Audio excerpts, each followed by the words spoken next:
Jon SooHoo, Los Angeles Dodgers, by Rowan KavnerThe. Final day of the Dodgers Love L.A. community tour was all about brightening spirits.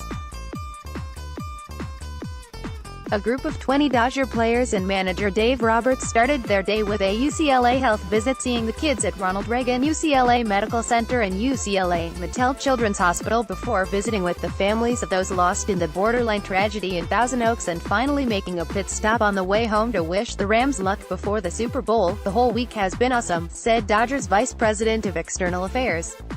"Every year we think about how we can outdo ourselves, and what we do is we look at the temperature of the community, what's going on, what's happening, and we try to meet the needs where we can and mainly let our fans in our community know that we hear and we love them.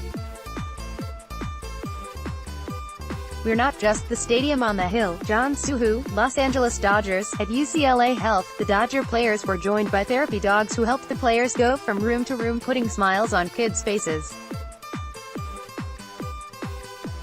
The players split into groups, with some making visits with animals, others making visits accompanying nurses, and others visiting the Mattel Child Life area to play games with kids, just to be able to come in here. "And a lot of them are going through a tough time. To be able to put a smile on their faces really means a lot," said Chris Taylor. "Something that's so small for us can mean the world to them. It really puts things into perspective." Taylor joined with Cody Bellinger going from room to room. Many of the kids were ardent Dodger fans. Some kids were shy but still happy to see the players.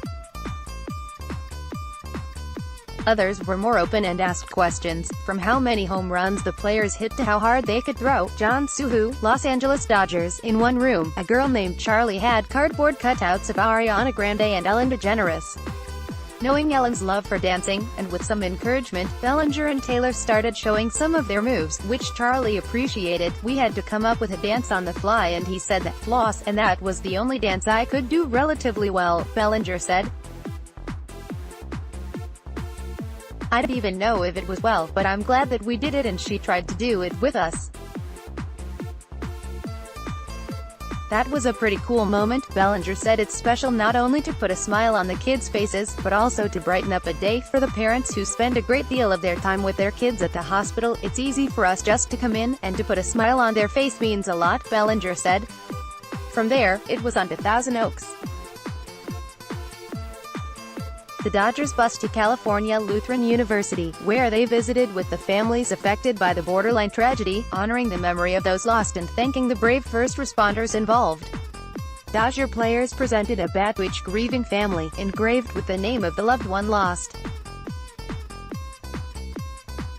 Sportsnet LA's Alana Rizzo hosted the event, and Roberts also spoke to the families. Jon SooHoo, Los Angeles Dodgers. "Whatever measure of comfort we can provide, we'll provide," Roberts told them. "Thousand Oaks, you're not alone," Rodriguez said. "The last planned event of the community tour was particularly meaningful to put together." She said she was honored that 11 of the 12 families who lost a loved one in the November tragedy could be present at the event Friday. After Dave Roberts gave a few words, "I could see his eyes. I could see him affected by this," Rodriguez said. "We're all affected by this. This event in particular just was very powerful for the guys.